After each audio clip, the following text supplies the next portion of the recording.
United States President Donald Trump has made headlines with a statement that seems to escalate tensions surrounding the ongoing conflict between Russia and Ukraine. On his Truth Social platform this Friday, President Trump threatened Russia with a series of economic measures, including tariffs and banking sanctions in response to Russia's continued bombardment of Ukraine. However, in this statement, Trump refrained from directly condemning Russia's invasion of Ukraine, which has been widely labeled as an illegal act of aggression under international law.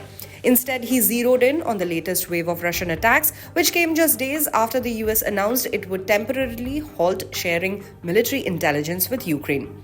Trump wrote, and I quote, "Based on the fact that Russia is absolutely pounding Ukraine on the battlefield, right now I'm strongly considering large-scale banking sanctions and tariffs on Russia until a ceasefire and final settlement agreement on peace is reached." He continued urging both sides to negotiate, saying to Russia and Ukraine, "Get to the table right now before it is too late. Thank you." This is not the first time Trump has made such remarks. Throughout the conflict, he has positioned himself as a potential peacemaker, claiming he could broker a deal between the warring nations.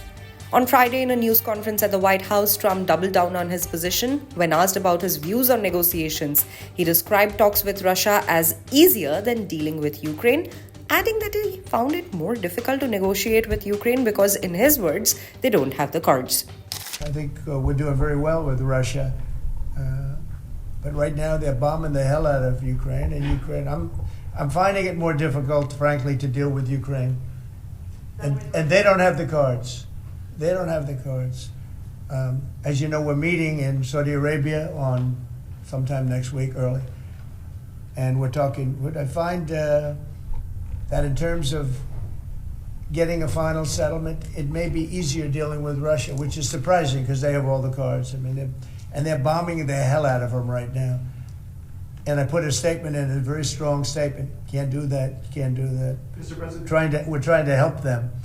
And Ukraine has to get on the ball and get a job done. Michael, could you come up here? I see Michael back there. Under President Trump's leadership. I think both parties want to settle. I think if I wasn't president, this war would have had no chance of settlement, zero chance. But I think we're going to get it settled and stopped. We got to stop. They're losing on average 2,000 soldiers a week. That's a lot of soldiers. Do you agree, Peter? It's a lot of soldiers on both sides. I agree.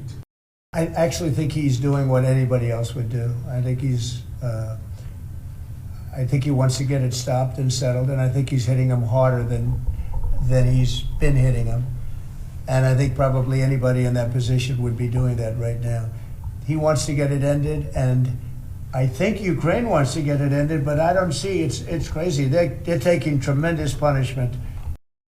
This is a meat grinder of people, of material, of national treasure, and no one else has any solutions except to let this war continue forever. But I'll add, the president has had multiple conversations and a visit from President Macron of France, Prime Minister Starmer of the United Kingdom. We have the NATO Secretary General coming next week.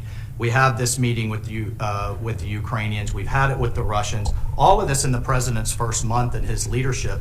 We will engage in the shuttle diplomacy, and we will continue to use his leadership and what leverage we have to get both sides of the peace table. It's not going to be easy, but President Trump... This war should have never happened. It would have never happened if I were president, but it did happen. So a lot of other things shouldn't have happened too.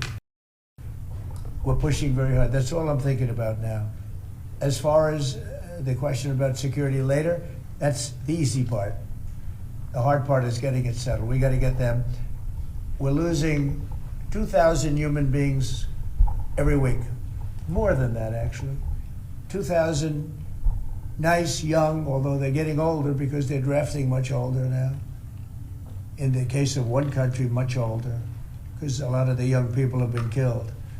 It's very sad, and I'd like to see if I could stop that. And I'd like to also see if we could stop making these massive payments from the United States. I mean, Biden gave away money like it was water, with no anything, got nothing for it. Europe did it in the form of a loan. They get their money back, we don't. So that's how we came up with the rare earth deal. But we started, behind the eight ball. He could have gone to Europe. He could have said, "Come on, you got to put up money with us. You got to put up money with us." But he never did that. They just kept handing money out because he was grossly incompetent. This marks a significant shift in Trump's stance, as he has previously called for stronger support for Ukraine in its defense against the Russian invasion, which began in February 2022. Yet his recent remarks signal a more favorable tone towards Russia, even as Ukraine continues to resist the full-scale invasion.